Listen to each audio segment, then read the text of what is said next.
And we begin with that court order for the Trump administration to restore federal food benefit funding immediately. Good afternoon, everyone. I'm Carolyn Johnson. And I'm Jonathan Gonzalez. SNAP benefits have expired for the first time in history. Now there's a new development that could see that program fully funded by tomorrow. Our Conan Nolan joining us live in the newsroom with this latest update. And Conan, is there any chance the president could appeal today's ruling? You know, there's always a chance. Keep in mind, though, that this is the second ruling from this particular federal court judge demanding the Trump administration fund the SNAP program. Now, and unlike the earlier order, which said it must provide at least partial funding for the food program, this one says fund it all for the entire month of November. You have the money in the Department of Agriculture. The judge clearly, from what we are told from those in the hearing, irked by the administration's apparent foot dragging on this issue. Now, an estimated 5.5 million Californians depend on CalFresh, which is what the SNAP program is called in California.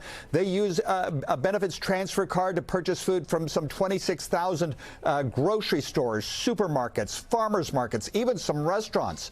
Federal District Court Judge John McConnell had earlier ruled that the Trump administration needed to use existing funds to keep the program afloat, but the administration responded with new bureaucratic rules that state agencies said would take weeks to comply with. And then the president on his social media account wrote this, that there would be no SNAP benefits until Senate Democrats voted to restore reopen, I should say, the federal government. Well, today, Judge McConnell, here is what he did. He blasted the administration, the judge saying that without SNAP funding for the month of November, 16 million children are immediately at risk of going hungry. This should never happen in America. This is Melanie Zanuna. She covers Capitol Hill for NBC News.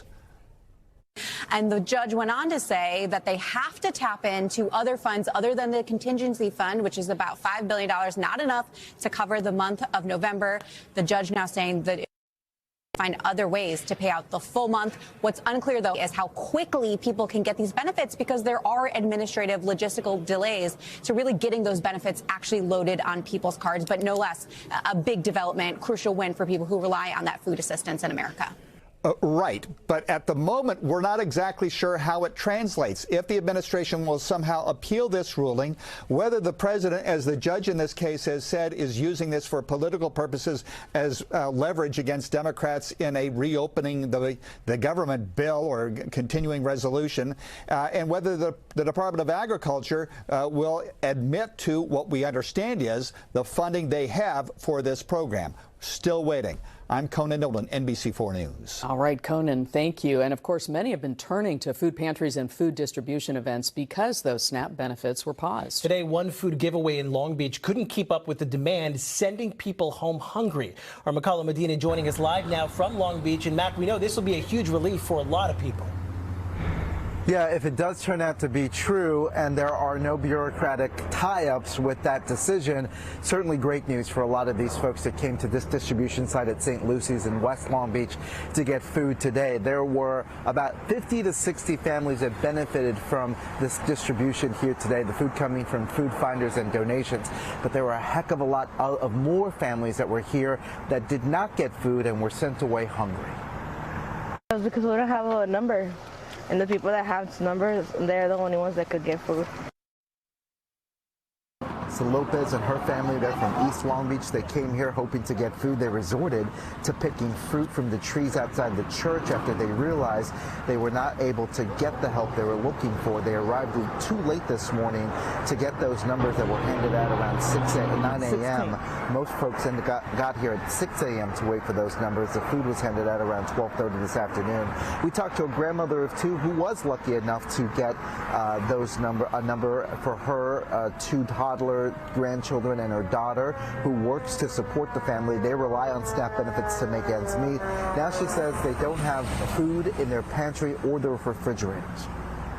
It's 4 of us, 2 adults and 2 grandchildren, so we don't have the benefits of our SNAP card. So I'm here to get help. 16. Thank you all. Now, thankfully, she was able to get that help. She got number 16 here. She got a box of food, mostly eggs, bananas, some other produce, also some food that was close to the sell-by date, but we're told all that food was good to go. She was certainly grateful. She packed them up into her wagon, headed toward the bus stop to take them home to her hungry family. She says this will get them through at least this week, and if the news holds up that SNAP benefits will be restored, well, that will be certainly great news. That means they won't have to be back here next Thursday when they plan to serve more food to the hungry again. We're live in West Long Beach. I'm Makala Medina, NBC4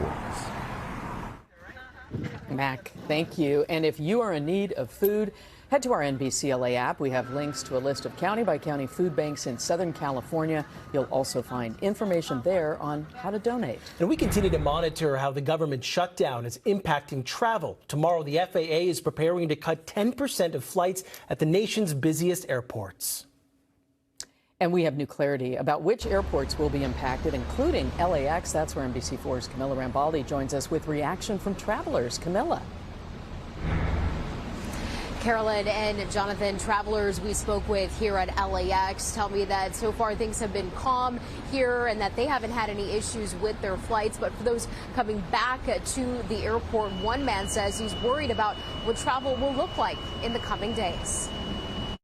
Travelers in Los Angeles are bracing for the possibility of flight delays and cancellations as the government shutdown is now at day 37. I have concerns moving forward. People here at LAX telling NBC4 so far today they haven't dealt with any issues, but they are thinking ahead. I'm going to try and put them off until this thing's over. Travel wasn't a problem. Of course, now we're getting texts from airlines about impact to potentially to flights, because of the 10% mandates. Starting tomorrow, the FAA is expected to cut flights nationwide by 10% across 40 major airports due to staffing issues. That includes LAX and Ontario. Transportation Secretary Sean Duffy says it's a safety call, as thousands of air traffic controllers have been working without pay for over a month. Here's Sarah Nelson, the president of the Association of Flight Attendants, CWA, weighing in on the impacts. We need to understand is that safety and security comes first. This is right away going to have an impact on flight attendants and pilots who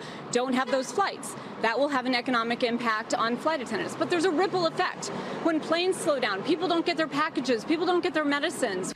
Ahead of the busy holiday rush, travel experts say to plan ahead, arrive early, and to be flexible. Making sure that you check the TSA website to see what the lines look like, that's the best way to know when you need to leave for the airport. If you are able to put everything in your carry-on luggage and you don't check luggage, that allows you to be more flexible to hop on another flight. And if your flight gets delayed or canceled, understand your options. Know your rights. If an airline cancels your flight, you are owed a refund so long as you don't take the flight that they rebooked you on. And if you need to rebook your flight for the first flight of the day if you can. The first flight of the day is way more likely to operate than the last one. A statement from Delta on X today reads in part, "We will work to give customers as much notice as possible about any changes to their flights and are offering flexible options to change, cancel, or refund flight to, from, or through the impacted markets, including Delta Main Basic, without penalty if traveling during this period." Be patient. Be very patient. Expect delays. Now, travel experts also say to use travel waivers from your airline, and a statement from United CEO Scott Kirby also saying in part that any customer traveling during this time is eligible for a refund if they do not wish to fly. He says that also includes non-refundable tickets and those with basic economy tickets as well. We're live here at LAX. Camilla Rambaldi, NBC4 News.